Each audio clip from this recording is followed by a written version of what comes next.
Que faire des mômes? Que faire des mômes? Que faire des mômes? Que faire des mômes? Que faire des mômes? Que faire des mômes? Que faire des mômes? Que faire des mômes? Eric Couder. Bonjour à tous, bienvenue, c'est Eric Couder. Je suis très heureux de vous retrouver pour un nouveau numéro de Que faire des mômes, votre émission 100% famille à écouter chaque semaine à la radio et en podcast sur quefairedesmômes.fr. Au sommaire aujourd'hui, dans votre rubrique Allô, parlons jeunesse, je téléphonerai à Pauline Alsina, maman de 2 petites filles, Juliette et Rose, âgées de 4 et 6 ans, journaliste et responsable de Que faire en famille, le site des sorties pour parents en PACA.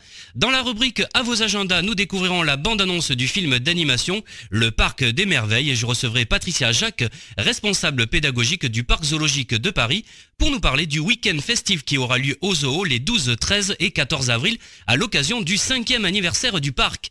Livre, je vous présenterai 2 ouvrages, Découverte brocéliande légendaire de Marie Tanneux aux éditions Ouest France et du livre Jeunesse brocéliande contes et légendes de Tristan Pichard aux éditions Locus Solus. Et en dernière partie d'émission, une exclusivité, je recevrai en invité d'honneur l'autrice, compositrice et interprète pop électro française Ned pour nous présenter son nouvel album Docile. À présent, comme chaque semaine et en partenariat avec l'ONG CNRJ, Allô, parlons jeunesse. Que faire des mômes? L'ONG CNRJ est l'organisation non gouvernementale des cercles nationaux de réflexion sur la jeunesse. L'ONG CNRJ possède un statut consultatif spécial auprès de l'ONU et est présente dans plus de 20 pays dans le monde. L'ONG CNRJ est construite par des citoyens sans argent des États, elle est donc indépendante. Elle travaille à permettre à la jeunesse de mieux prendre sa place dans le monde. N'hésitez pas à aider l'ONG CNRJ à aider la jeunesse sur www.cnrj.org. L'ONG CNRJ vous présente l'invité jeunesse. J'appelle à présent Pauline Alsina. Allô? Oui, bonjour Pauline Alsina. Oui, c'est moi. Oui, c'est Eric Couder de l'émission Que faire des mômes. Oui, bonjour Eric. Bonjour, enchanté. Alors vous êtes maman de 2 petites filles, Juliette et Rose, âgées de 4 et 6 ans, journaliste et responsable de Que faire en famille, le site de sortie pour parents en PACA. Alors parlez-nous de ce site. Eh bien, c'est un site que j'ai monté il y a environ 2 ans. Qui parle des sorties qu'on peut faire avec les enfants à Marseille et aux alentours. Pour essayer de trouver des activités, des sorties nature, des spectacles et toutes sortes de choses qu'on peut faire avec les enfants. Alors, est-ce que vos filles, Juliette et Rose, jouent les cobayes? Oh oui, beaucoup. Oui. Alors, c'est vrai que elles jouent les cobayes, on va tester des activités. C'est vrai que aussi, à force de renseigner les gens sur les activités qu'il y a à faire, on a envie de les faire. Donc, le week-end, c'est de l'idée de trouver ce qu'on va pouvoir découvrir en famille. Et après, oui, à force d'en parler, on a envie de les tester, quoi. Et donc, les filles aussi jouent le jeu. Bon, je vous avouerai que des fois, les spectacles, elles en ont un peu marre. Elles me disent, on a envie de rester à la maison, donc je le comprends aussi. Mais non, du coup, ça nous permet aussi de faire plein de choses en famille. C'est super chouette. Est-ce que vous allez voir les spectacles et vous en parlez simplement ou est-ce que vous faites également des critiques? Alors, on va faire des reportages. Oui. Ouais, ça arrive. Du coup, bon, il y a aussi toutes les chanteurs et les spectacles qu'elles adorent comme Aldebert et compagnie, où là, effectivement, on va voir le spectacle, on fait un reportage par derrière. Et après, je vous avouerai que les choses, ça arrive peu, mais s'il y a vraiment quelque chose qu'on n'a pas aimé, au lieu de dire du mal de ce spectacle, on n'en parlera pas du tout. Oui.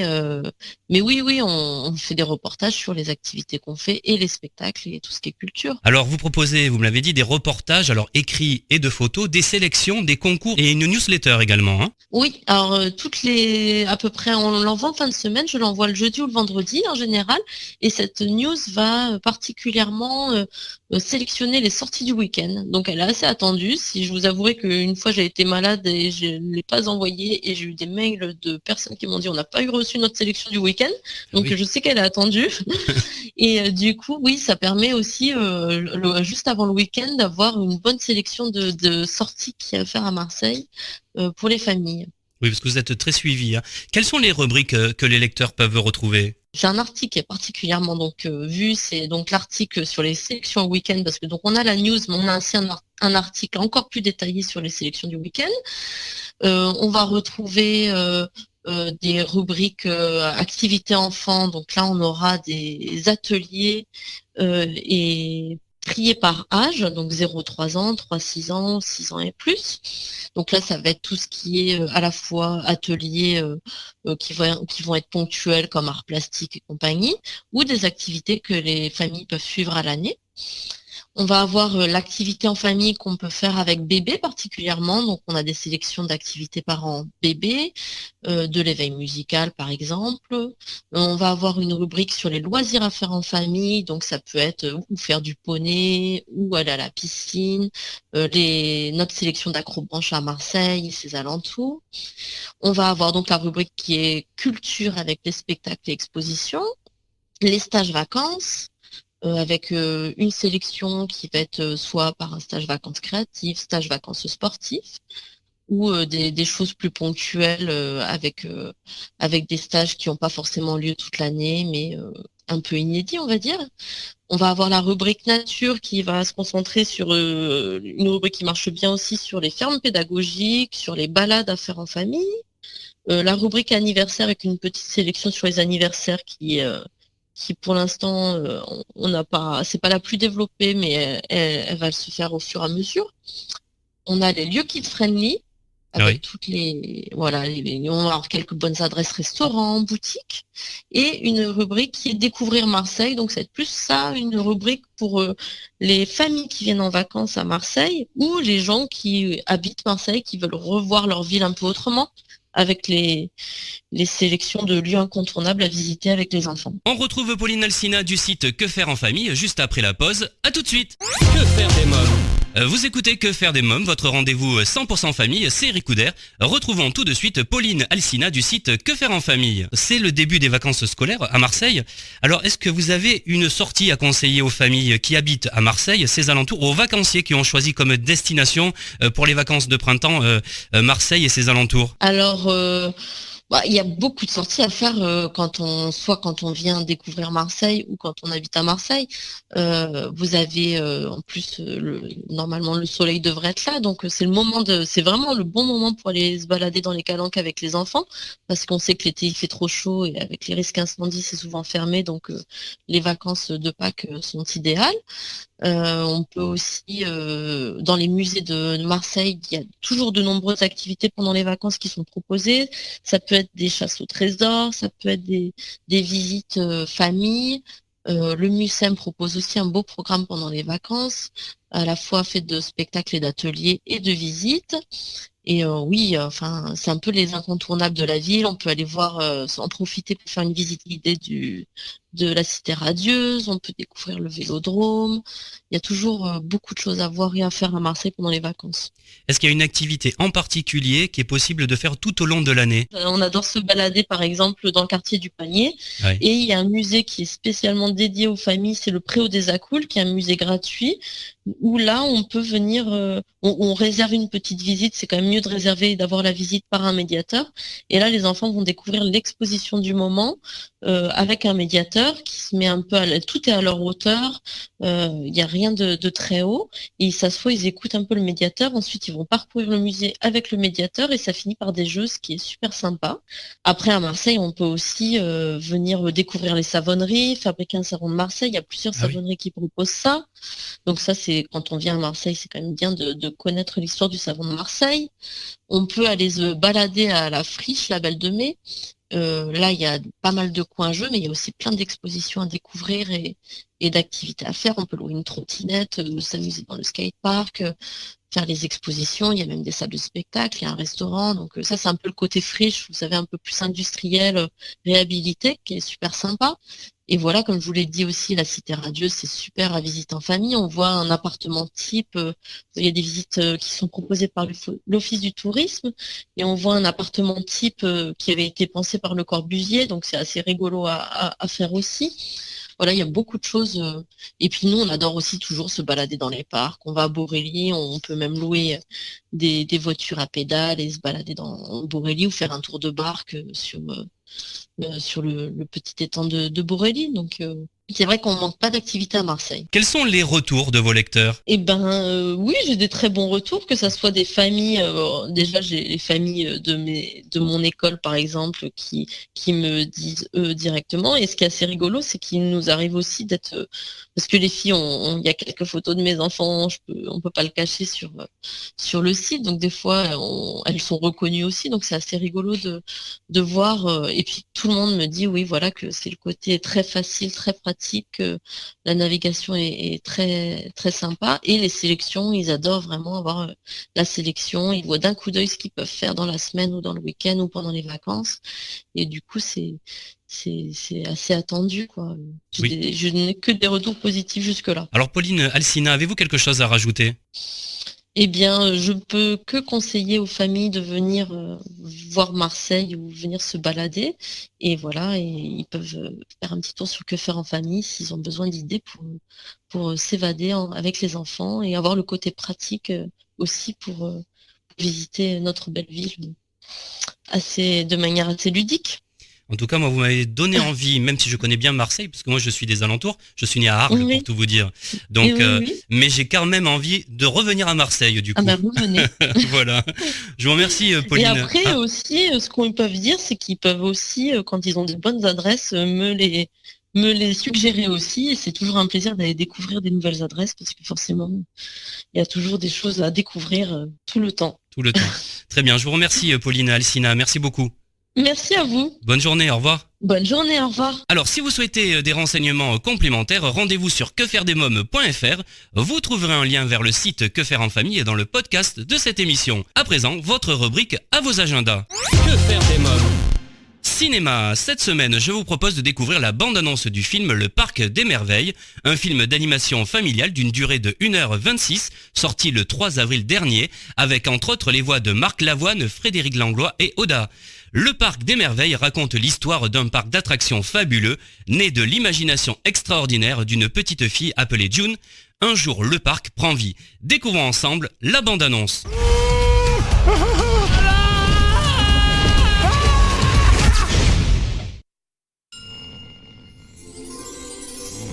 Voici le majestueux grizzly, l'un des prédateurs les plus féroces de la nature.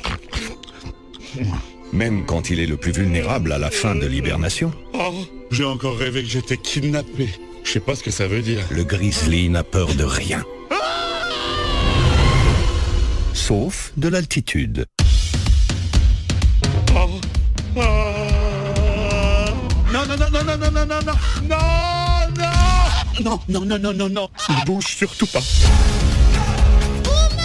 Non mais regarde-moi ça. Est-ce que ça va? Gentil piou-piou. Ah, j'entends tes amis.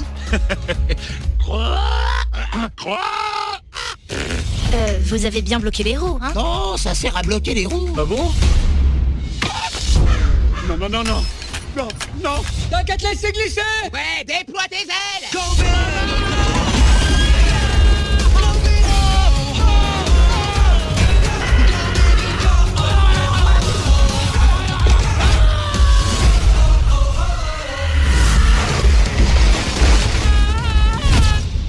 Ouh, j'ai même pas une égratignure.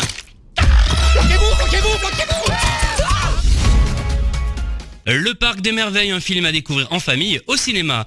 Que faire des mômes, votre rendez-vous 100% famille continue juste après une courte pause. À tout de suite. Que faire des mômes? Vous écoutez Que faire des mômes, c'est Eric Couder. Je reçois à présent Patricia Jacques pour nous parler du week-end festif qui aura lieu les 12, 13 et 14 avril au Parc Zoologique de Paris qui fête son 5e anniversaire. Bonjour Patricia Jacques. Bonjour. Alors vous êtes responsable pédagogique du Parc Zoologique de Paris. Le zoo fêtera le 12 avril prochain ses 5 ans. Quel est le programme qui attend les visiteurs à cette occasion? Alors, les 5 ans, déjà, c'est toute l'année. Hein. On fête les 5 ans durant toute l'année, mais vous avez raison, c'est vraiment, on prépare un week-end anniversaire. Donc, en fait, c'est le 12, le 13 et le 14 avril. Donc, pendant 3 jours, du vendredi au dimanche.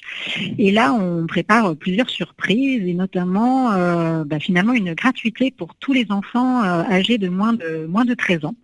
Donc tous les enfants sont invités et pendant ce week-end, en fait c'est un week-end festif, donc on prépare le meilleur des animations qu'on a proposée toute l'année, donc avec les nourrissages des différents animaux, des différentes espèces.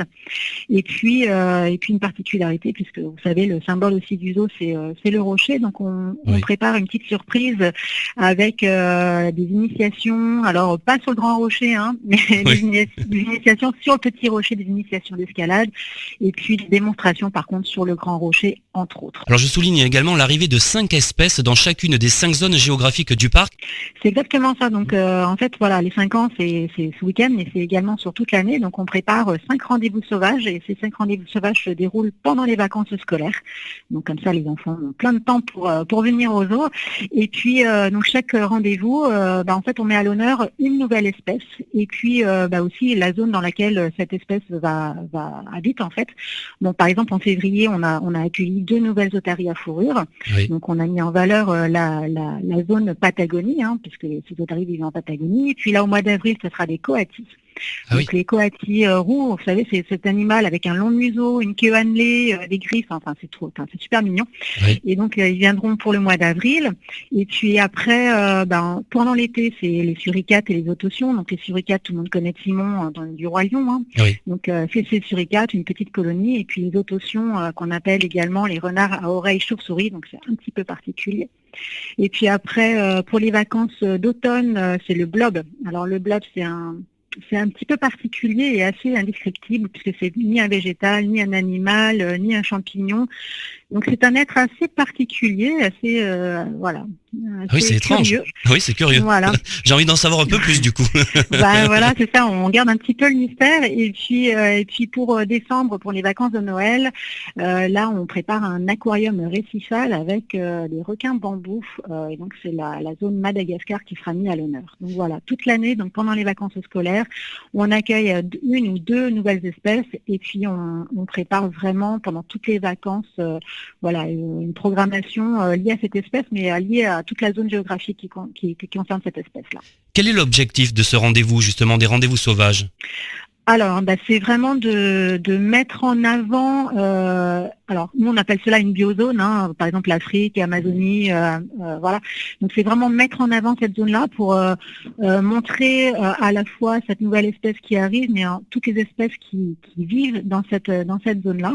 Et puis montrer que ces espèces, il y en a certaines qui sont vulnérables, certaines qui sont menacées, parfois l'environnement également qui est menacé. Donc en fait on met un petit point de sensibilisation en fait sur l'ensemble de cette zone géographique, sur ces espèces-là, et puis voilà, montrer que toute espèce, qu'elle soit grande, sympathique ou toute petite, en fait, a son rôle à jouer dans l'écosystème en fait. Très bien. Alors on va revenir quelques instants sur l'anniversaire, ces 5 ans, puisque j'ai appris qu'il y avait un grand jeu concours avec 10 lots à gagner, dont une nuit au zoo. Voilà, donc exactement. Et ça va. Donc la nuit au zoo, en fait, c'est une nuit dans la serre tropicale.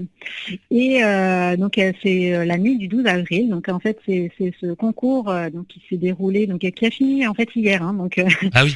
Donc on a eu beaucoup d'inscriptions, et donc il y aura un tirage au sort, et puis et voilà, bientôt les gagnants vont être informés de ce lot. Et puis en effet, il y a bien sûr cette nuit dans la serre, et puis il y a plein d'autres lots à gagner, donc un pass annuel, des petits déjeuners girafes, etc. Donc il y a pas mal de choses à faire, et c'est vraiment pour célébrer ces 5 ans du zoo. Est-ce qu'il y a un moment particulier pour vous qui vous a marqué pendant ces 5 ans, une naissance, une anecdote en particulier ?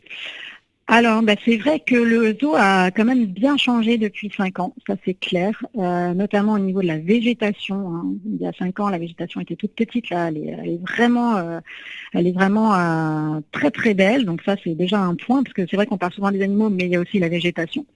Et puis après, on a eu pas mal de naissances quand même, donc on a eu des bébés jaguars, des bébés adax, on a eu pas mal de naissances, et ça je trouve que ça montre que le zoo a son rôle à jouer, et surtout si les animaux se reproduisent, c'est que qu'ils se sentent bien chez nous, et ça c'est plutôt bien. Patricia Jacques, pour terminer, j'aime rappeler qu'il est possible de parrainer un animal du zoo. Qui peut parrainer un animal et comment peut-on devenir parrain ? Alors, tout le monde peut parrainer un animal, quel que soit l'âge. On a des enfants qui sont parrains, on a les adultes, tout le monde peut parrainer. On a de nombreuses espèces à parrainer. Alors bien sûr, il y a des espèces emblématiques comme par exemple les girafes, les otaries, mais il y a également des espèces qui sont beaucoup moins connues comme les petites grenouilles, les mantelles de Madagascar ou des serpents. Donc et tout le monde vraiment peut parrainer un des animaux qu'il préfère. Et c'est très simple en fait, il suffit juste d'aller sur le site internet.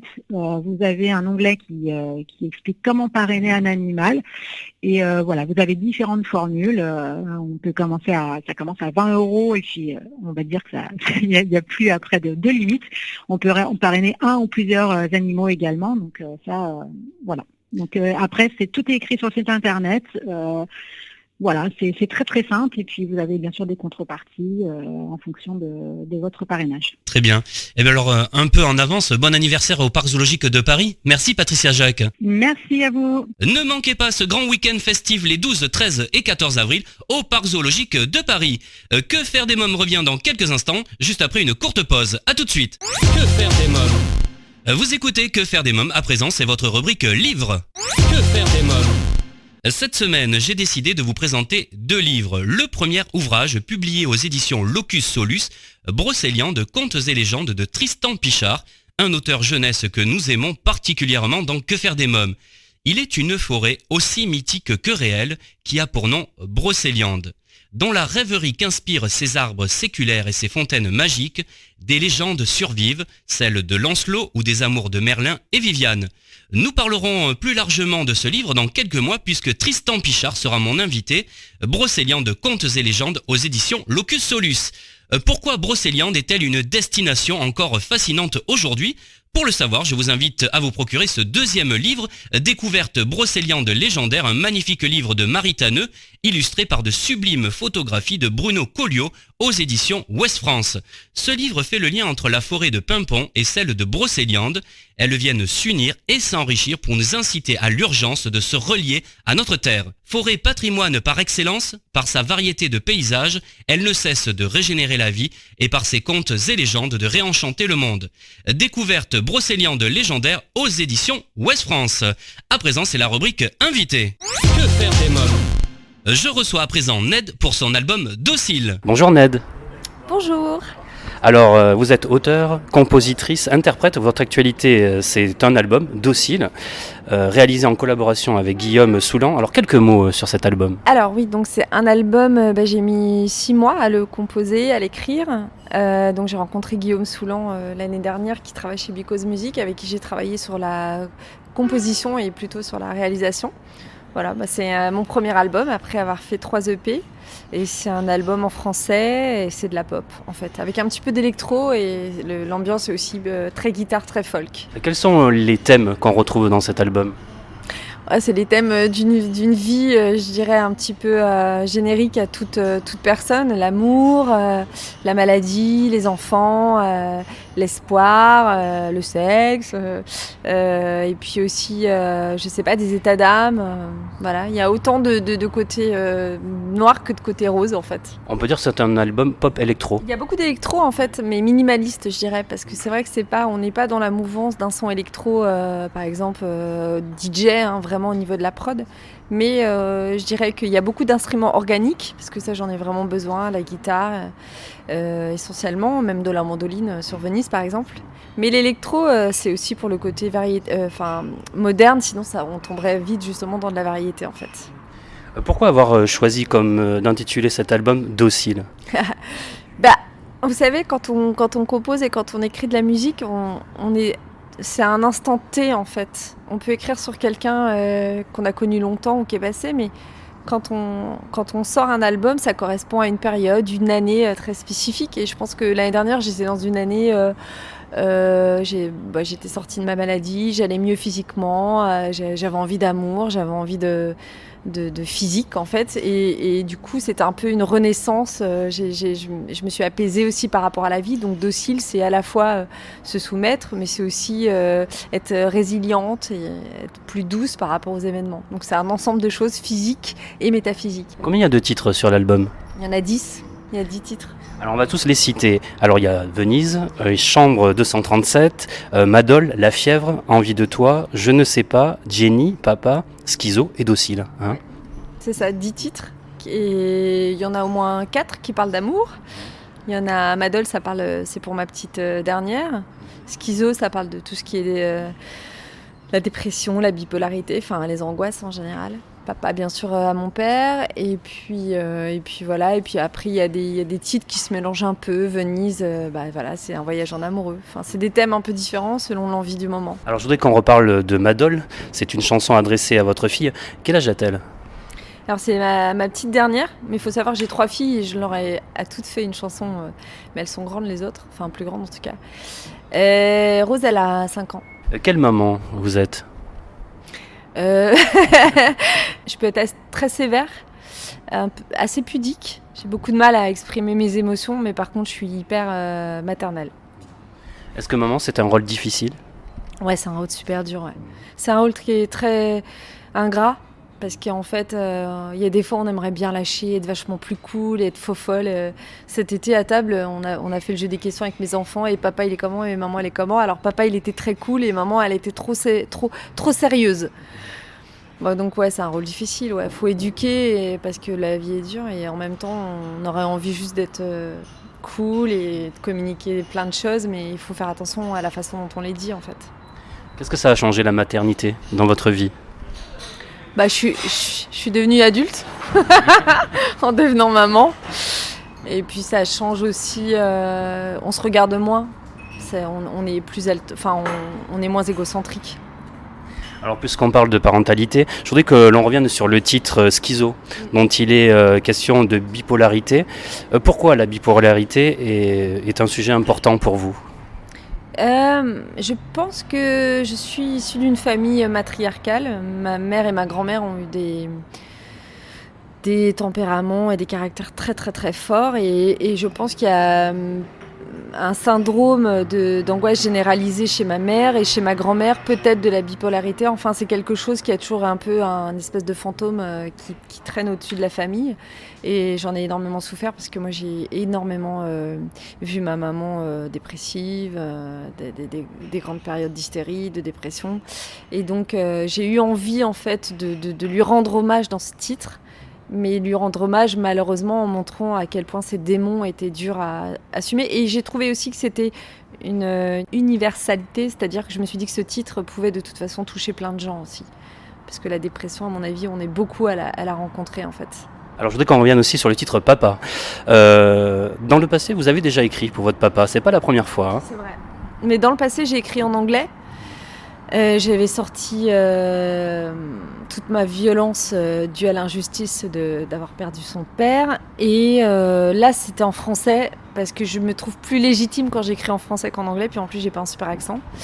Donc voilà, là, j'avais envie de faire un titre juste d'une enfant qui parle à son père, même si à presque 40 ans, on n'est plus un enfant. Mais j'avais envie de l'écrire simplement, en fait. On se retrouve toujours en compagnie de Ned, juste après la pause. À tout de suite. Que faire des mômes ? De retour pour la suite de Que faire des mômes, toujours en compagnie de Ned. Alors vous êtes né en Corse et c'est assez temps que vous êtes arrivé à Paris. Quelles sont vos attaches aujourd'hui avec la Corse ? C'est des attaches viscérales parce que c'est comme si j'y retrouvais un peu ma famille paternelle. Et c'est un endroit où de toute façon je sais que je finirai ma vie. Donc j'y retournerai de toute façon. Alors j'ai beaucoup aimé le titre La Fièvre. Quelques mots sur cette chanson. Bon, la fièvre, ça serait... moi je suis mariée depuis très longtemps et c'est une façon de vivre un fantasme. C'est-à-dire je suis avec quelqu'un et en même temps je rencontre quelqu'un d'autre mais je me l'interdis.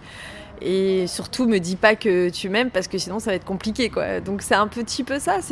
On parle d'un amour un peu impossible ou interdit et qui passe surtout par l'expression, en fait. Et puis ça peut parler à plein de gens parce que la fièvre, c'est tout simplement le sentiment amoureux, la fièvre physique quand on vibre pour quelqu'un. Alors j'ai lu dans une interview que vous avez donnée à Garçon Magazine que pour votre titre Chambre 237, ce n'était pas le numéro d'une chambre que vous dites, mais le nombre de pistes lors de l'enregistrement de l'album. C'est vrai ça ? Ouais. En fait, Guillaume, le réalisateur avec qui j'ai bossé sur l'album, me dit « Putain Karine, on a 9 morceaux, là il en faut un 10e. C'est pas dans l'ordre de l'album. » Et je lui dis « Bon, je sais pas, donne-moi un mot, quoi. » Parce que c'est vraiment comme ça qu'on bosse. Et il me dit « Je sais pas. » Et puis il se met à bosser, et puis il lit le nombre de pistes. Et il me dit « Bon, on a bien bossé, 237 pistes. » Je lui dis « Ok, demain je t'écris un titre, 237. » Et puis dans la nuit, j'ai pris mon ukulélé et j'ai écrit Chambre 237. Et quand je suis rentrée à Paris, parce que c'était à Toulouse, mon mari m'a dit « mais dis donc, t'étais à l'hôtel là-bas ou quoi ?» Alors, dans votre chanson Jenny, il est question d'amitié. L'amitié, c'est important pour vous ? Alors, moi, je suis pas une bonne amie. Mais j'ai pas beaucoup d'amis parce que je me donne trop aux gens. Et du coup, comme je suis très sensible, comme je me donne trop, ça prend trop de temps. Et donc, il faut que j'en ai peu. Parce que sinon, ça me bouffe trop. Mais l'amitié, pour moi, c'est comme la fraternité, en fait. J'ai 2-3 amis, c'est très important. Jenny, c'est pas vraiment une personne qui a vécu. Ou c'est plein de personnes en une que j'ai rencontrées. Et je parle un peu d'amitié impossible parce que j'ai quand même deux meilleures amies que je vois plus parce qu'elles sont parties loin. Une à l'île Maurice et une qui est sur la côte que je vois jamais. Et c'est des personnes qui me manquent beaucoup, en fait. C'est lors d'une longue hospitalisation plongée dans l'immobilisme et les soins médicaux que vous avez commencé à écrire. Qu'est-ce que l'écriture vous a apporté dans ces moments difficiles ? Quand j'écrivais, j'avais l'impression de pas être... ça m'enlevait l'angoisse. Voilà, quand on a un cancer, on a forcément peur de mourir. Et en plus, on souffre. Donc, du coup, d'écrire ou de faire autre chose, j'avais le sentiment que je vivais pas ce qui se passait. Donc, ça m'a juste sauvé la vie, en fait, en quelque sorte. Quels sont vos projets pour le futur ? Je dirais que je suis un peu dans une période de creux parce que déjà j'ai beaucoup de promos là parce que j'ai donc mon deuxième single qui sort et l'album le 8 avril. Après je ressors donc justement La fille avant single. Après je vais sûrement sortir Papa. Donc l'année, on va dire, elle est déjà bien. Mais pour moi, pour vous c'est de l'actualité tout ça. C'est comme si je venais de le faire. Mais moi c'est fini déjà depuis 9 mois. Donc là, en ce moment, je me suis vraiment dit, cette année, je veux apprendre à jouer de la guitare, parce que je compose, mais c'est pas comme jouer, en fait. Et je me suis fixé l'objectif de vraiment réussir à jouer toute seule sur scène mes morceaux. Donc ça, c'est mon projet, on va dire, important. Et puis, je suis tout le temps en train de faire des nouveaux morceaux, mais j'ai pas encore trouvé vraiment... ce qui va me déclencher le deuxième album. Je crois que j'ai besoin d'un peu de recul et puis de voir aussi ce qui n'a pas marché, ce qui a marché dans celui-ci pour vraiment savoir vers quoi je vais aller. En tout cas, votre actualité, c'est docile. On va écouter justement un extrait. Merci Ned, merci beaucoup. Merci beaucoup et puis à bientôt.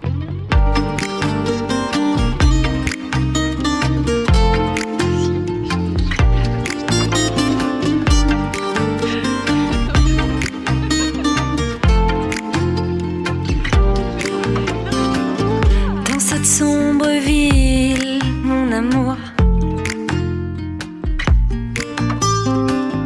Nos amours grises, mon amour. Dans les couleurs des lampions, mes souliers de cendrillon s'envolent. Ce soir, je suis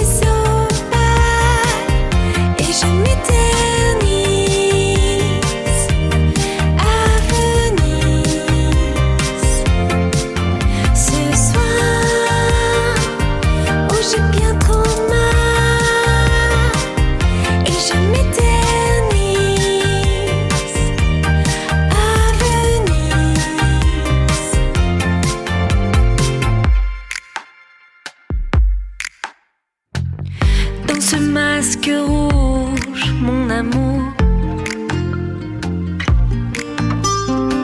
Toutes vos humeurs du jour, mon amour. Dans les ombres mystérieuses, ma solitude amoureuse m'empoigne. Ce soir,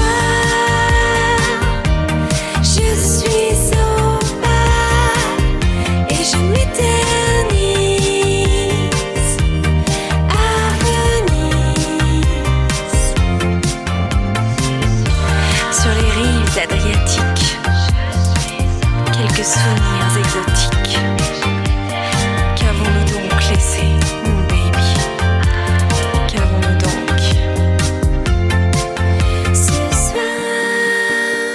Venise, titre que vous pourrez retrouver dans Docile, le nouvel album de Ned à vous procurer sans plus attendre.